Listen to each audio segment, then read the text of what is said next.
Thank you, Jat. A 5-1 start. Best 6-game start by CLG in a North American LCS split. So fantastically done by them. And they really are looking or growing into that potential that has been talked about forever. They're looking strong. And specifically in this game, I think they crafted a comp that was ideal for the type of play that they wanted to execute on. Yeah, there's two things I think that went really well for CLG. Number one, they picked a team comp that plays to their team's strengths. They're really good at picking people off, and they picked up a Lissandra, Lee Sin, and Alistar. Okay, cool. They're also really good at out-rotating their opponents. So they pick up 280 carries with attack speed buffs. Ezreal hits W, Sivir and Ezreal together, knock those things down. So that was already a core piece to it. But they also managed to put together a comp that was good for a double AD comp. So AP top laner, check. Triple disengage, Lissandra, Lee Sin, Alistar, check. An actual tank, Alistar, check. Cool, your comp's not bad. They picked a good double AD. I've seen a lot of bad ones. Leona, I don't think fits in a double AD comp personally very well. Doesn't peel nearly as well as Alistar. So that was cool. You actually saw throughout the game, in real 5-on-5 team fights, CLG's not going to win. They don't care. They're making picks on lone opponents. They're disengaging the 5-on-5s, and they're out-rotating. And Afremu mentioned that one team fight they almost threw. They're trying not to do that ever, and 95% of the time, that's exactly what happened. Yeah, Keen had a really good Azir game. But the thing that you were talking about there, this seems to be the CLG style that they are defining. Basically, you look at teams, you're like, Teammate, Calitroll is going to carry that team. TSM, they're going to look at Bjergsen. CLG are going to look at map strategy and Afremu to make some picks, but this game, Link really stepped up and showed that he is a consistent player on this team. The last week, he has constantly impressed me. His Nidalee was really good until he got caught one time. He's had a lot of good games this last week, and I think he deserves a lot of attention on this squad, especially the play that he made to open up the map by shooting a true shot barrage to the top lane to hit Cop. It's a very, very small thing, but that delayed Cop. He then walked to his turret and then started his back when he was already 7 seconds in previously. So that delayed him by about 12 seconds and allowed Double Lift and Afremu to shove that turret down, which allowed them to put all their pressure on the other side of the map.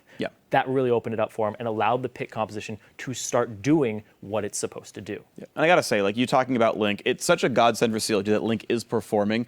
His KD has been high, his kill participation's been high. When you're playing a rotation-based strategy, your mid laner is pretty central to that composition because he's gonna be able to quickly go back and forth between all the lanes. Good for CLG Link's doing well because he's, again, just very central in all these CLG team comps. Yeah, good for Link, too. Yep, of course. And it seems to me that their champion diversity across all lanes seems to be a little bit larger than that of other teams. The ability, like, Riv hit on it, the fact that they kind of have like a whack-a-mole thing when you go into champ select, and it's like, well, let's ban this out because that worked for them. Well, too bad, we have this. I mean, you look at Afremu's champion pool and having Alistar, Annie, Morgana, Blitz, Thresh, he could play anything. In the mid lane, Link is playing Cassiopeia, Xerath, LeBlanc, Ezreal. I mean, it's just absolutely insane the amount of options they have in order to perpetuate this playstyle that they want to go for. Yeah, don't ban them.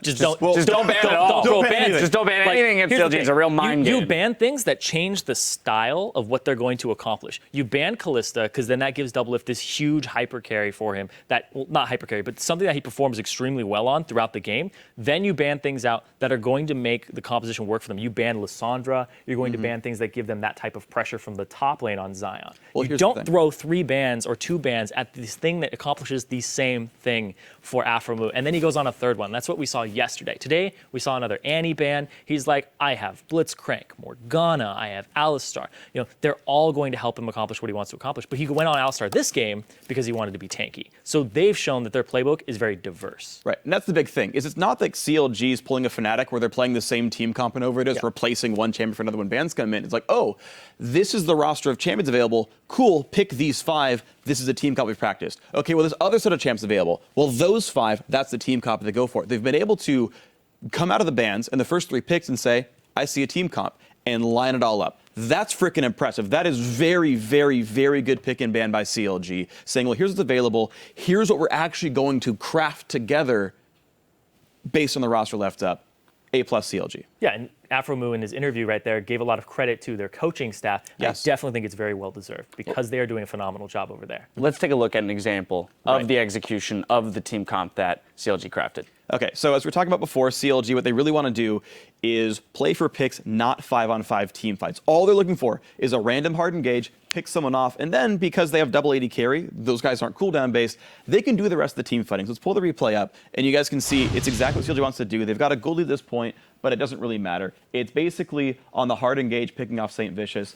Let's see what happens, guys. It's going to be just a quick pick. Roll the clip out, and you're going to see that Gravity don't have everyone together when this happens. If Keen were here, he'd do a lot of damage. Doesn't matter. Saint, right flash pulverize. Lissandra ult burn. Lee Sin's going to go for a kick as well. Like, everyone's pressing buttons on St. Vicious if they can. Doesn't matter. Now, look, Keen just now is dealing damage. Too late. It's 5v3. Doesn't matter anymore. Turret's good. The ulti's good. Again, doesn't matter. It's already over. Partially from the gold lead, partially from the pickoff. CLG can take these types of team fights. If Gravity were a bit more grouped together, they'd be able to turn it around. But you're seeing flash pulverizes come out. There's no reaction time. The champion dies right away. Yeah. Speaking of Afromu, Saint threw some props at Afromu on Twitter saying Afro carries CLG so hard it hurts. GG, though, that Baron attempt just showed how out of sync we were that game. And that's a very good point. It seems to be the theme with CLG in their rotations, in the way they play the map, that they just throw teams entirely off kilter. They don't know how to respond to the speed at which CLG is taking control of the map. And here's the thing too, playing the game, I know that what gets you in your own head the most while playing is when you are solely picked off from the team, because then it is pretty much your fault for being in that position. There's no like, oh man, we could have done this a little bit better. It's like, no, I should not have been there. And that makes you a little bit off your game, and it makes you a little desperate to try and make a play to kind of redeem yourself. So what CLG is doing is they're picking so many people off, it might be putting them in their head and putting the pressure on them because the spotlight is on that one person for that 60-second respawn timer, that they were in the wrong place. It definitely makes shot calling hard at that point. Sure. Freak, you made an interesting comment. It's very specific about item builds on the Sivir. Coming out of the eye edge, going to another BF sword as opposed to finishing Youmuu's. So it's something that Jet and I were talking about a little bit while the game is going on. There's this increasing trend of AD carries going for early Avarice Blades. And so the way you think about it is basically two big things coming on. So one, there's your first item spike, and that's Infinity Edge. And then the second item spike, which is Infinity Edge and Shiv or Youmuu's or PD or Bloodthirster or something. And AD carries more and more are saying, look, first item spike doesn't matter. I'm worse than the mid laner anyway. I'm worse than the Triforce power spikes. So let's just get to that second spike sooner where it does turn on and I do become useful. I understand the thought process. I think it actually might be the new thing we see from AD carries, but it's just a new trend that's cool. Yeah, definitely. I mean, it's just a fun thing to take note of, definitely for those of you at home to take note of and maybe try out in your solo queue games. Now, we do have more league action coming your way. When we come back, Team Liquid will square off against Team Dignitas, so stay with us.